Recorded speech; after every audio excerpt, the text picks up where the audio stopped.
Olá, meus queridos! Olá, pessoal! Estou aqui com o André, especialista em financiamento de imóveis aqui no Canadá. E hoje a gente vai contar um caso real, né? História verídica aqui, né, André? História verídica. Nossa, aterrorizante. Quis comprar uma casa, mas faltou dinheiro. Pois é, eu vou contar pra vocês, vocês vão achar que é brincadeira, mas foi verdade. Vamos ver, roda a vinheta aí.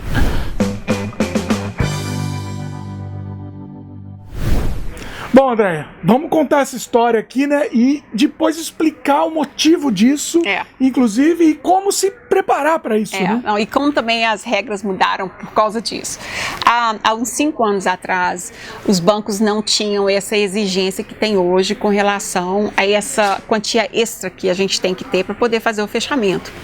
Sempre existiu essa despesa extra, tá? Mas hoje já é requisito do banco, você tem que mostrar que você tem condições de fechar a transação da compra. Então, assim, eu já falei isso em vários vídeos, a gente não compra casa toda semana, então é normal a pessoa que está pegando financiamento para comprar um imóvel simplesmente focar na entrada. Então, se o imóvel custa 400 mil e eu preciso de 5%, na hora que ele completa, ele está salvando todo mês. Na hora que ele chega... Rapando lá, né? Rapando tudo pega lá. O cofrinho do filho. Exatamente. Na hora que ele chega nos 20 mil, ele acha que ele está pronto. Né? E agora não, porque a gente não tem mais isso, as regras do banco agora já evitam esse problema. Mas eu tenho um caso de uma conhecida minha que já estava assim com a oferta feita, ela tinha o valor da entrada, 2 dias antes de fechar, ela já estava lá no advogado, ela achou que ela só precisava ir no advogado e assinar. E aí ela liga para minha amiga que era a broker do caso e ela falou assim, eu não estou entendendo o que eu estou tendo que pagar aqui. Ela não tinha a menor noção. Aí tá querendo me enganar aqui, ela tá querendo me enganar. Porque ela realmente não tinha a ideia de que precisava. Passando avião, meus queridos. É a vida. É a vida. Então, assim, foi uma confusão danada, uma confusão para o mortgage broker, né? Eu faço uma questão muito grande de ensinar para o meu cliente todas as despesas que ele vai ter, apesar que não sou eu, tá, Dimitri, que calcula essas despesas depois. É o notary, né? É o notary ou o lawyer. É a responsabilidade deles te falar, olha, você vai precisar de tanto. Mas são gastos que a gente sabe que vai acontecer e a gente tem como calcular um valor próximo. Né, do valor. Então, assim, apesar de não ser a minha parte, eu faço questão de explicar para o cliente que além do valor da entrada, ele vai precisar de mais uma quantia para poder fazer o fechamento. Para a gente jogar assim num cenário bem tranquilo, a gente sempre fala, olha, em cima do valor do imóvel que você está comprando, você tem que ter 1,5%. Não quer dizer que a despesa total vai ficar em 1,5%. Pode ser que fique menos? Mais? Pode ficar mais? Pode ficar mais também. Pode ficar mais? Pode, eu vou te explicar por quê. Mas hoje o banco exige. Então, se você precisa de 20 mil para entrada, você está comprando um imóvel aí de 400 mil, você vai precisar de mais 6 mil extra para você poder completar o fechamento da compra. Isso está somando tudo, tá? Né? Tá somando todos os gastos. Esses 6 mil que a gente está estimando, todas as taxas da cidade, o valor do IPTU, o valor de condomínio que você tem que pagar, mais o valor do profissional que você está contratando, né? Que no caso é o notário ou o advogado. Sim, e por que pode ficar mais? Por exemplo, aqui no Canadá, você tem casas até 500 mil dólares. Se você é first time home buyer, se é a primeira propriedade, em qualquer lugar do mundo tem que ser a sua primeira propriedade, o governo te isenta do ITBI. Que seria o nosso ITBI no Brasil, que aqui a gente chama de Property Transfer Tax, que é aquela taxa que é cobrada porque está transferindo o imóvel do nome do vendedor para o nome do comprador. Então você não precisa pagar essa taxa. Então, se você já teve uma casa em outro lugar, e a casa custa 510 mil dólares, você vai ter que pagar esse valor inteiro. Então, por exemplo, numa casa de 500 mil dólares, você vai estar pagando mais ou menos aí uns 7 mil dólares de Property Transfer Tax. Então, só aí já são 7 mil. Aí, em cima disso, você tem todas as custas normais, que é o valor do profissional que está fazendo tudo isso para você, as taxas da cidade e tal. Então, pode ficar mais, depende da sua situação. Mas na regra que a gente fala, a regra de dedão é ter 1,5% do valor do imóvel, que isso é regulamentação e a gente tem que mostrar para o banco. Entendi. Bom, vamos voltar agora para o nosso caso real aí, né? Os casos da vida como ela é.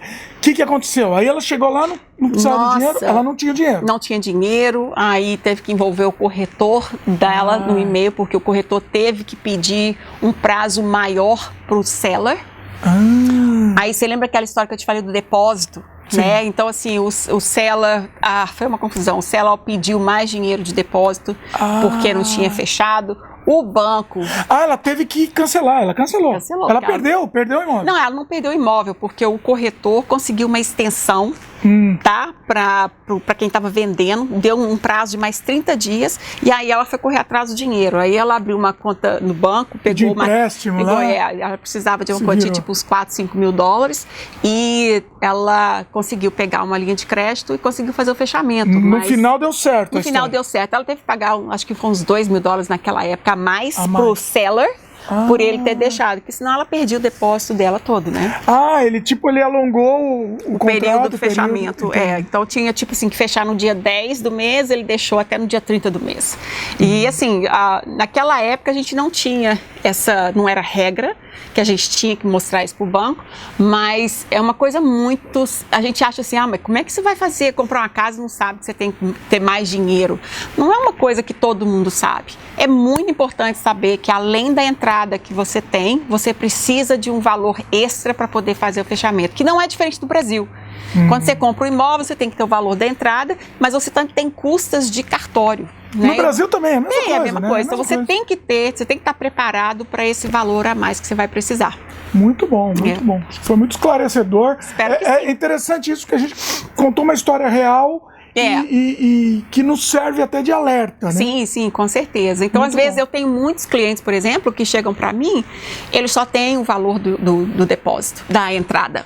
Sim. Entendeu? E eles já ficam todos animados. André, eu já cheguei nos 25 mil dólares. Calma aí. Eu sempre pergunto, qual que é o valor que você tem de entrada? 25 mil dólares. Trocadinho, né? Trocadinho. Então, quanto que você quer comprar? Eu quero uma casa de 500, porque 5% são 25 mil. E aí eu pergunto, você tem mais dinheiro para o fechamento? Quanto mais que eu vou precisar? Uma casa de 500 vai precisar mais ou menos de uns 7,5 mil. Então, seus 25 mil que você tem, você pode comprar uma casa até uns 400 mil. Ou espera mais um pouquinho. Espera mais um pouquinho e junta mais um pouco de grana, né? Muito bom. Mas eu tenho muitos clientes que estão aí esperando, tentando juntar o dinheiro do closing costs. Que é o que como a gente chama aqui, closing costs, que são todos os custos do fechamento da transação. Muito bom, excelente, muito bom. Quem quiser comprar um imóvel aqui no Canadá, a gente recomenda a Andréia para você financiar seu imóvel. Andréia, como é que faz? Estou à sua disposição. Vocês podem entrar em contato pelo e-mail mdmortgage@andreabrasil.com. Estaremos à sua disposição. Muito bom. Os contatos estão aqui na tela e também na descrição do vídeo. A gente recomenda mesmo. E a Andréia volta mês que vem aqui com mais informações aqui, mais histórias interessantes. Eu adoro esse canal. Muito legal, porque é um papo assim que flui tão bem, assim que a gente não tem nem corte praticamente. Né? Não, na verdade Então eu sinto muita vontade para estar falando. E espero assim que nada que eu tenha falado até agora, que eu tenha agredido ninguém, que alguém me leve mal. O pessoal adora, o pessoal elogia. Mas assim, a gente está aqui para educar, e qualquer pergunta que vocês tiverem, pode mandar que a gente vai responder todas as perguntas. Mande suas perguntas que a gente vai iniciar uma sessão aqui, a Andréia responde aqui, que vocês vão poder Eu gosto, na verdade, quando tem perguntas. Muito legal. É bem legal. É isso, meus queridos. Gostaram do vídeo? Dá um like pra gente, adicione os favoritos, comente, divulgue, se inscreva no nosso canal se ainda não se inscreveram, clique no sininho de notificação para sempre receber novidades. Valeu, beijo no coração. Um beijo, tchau.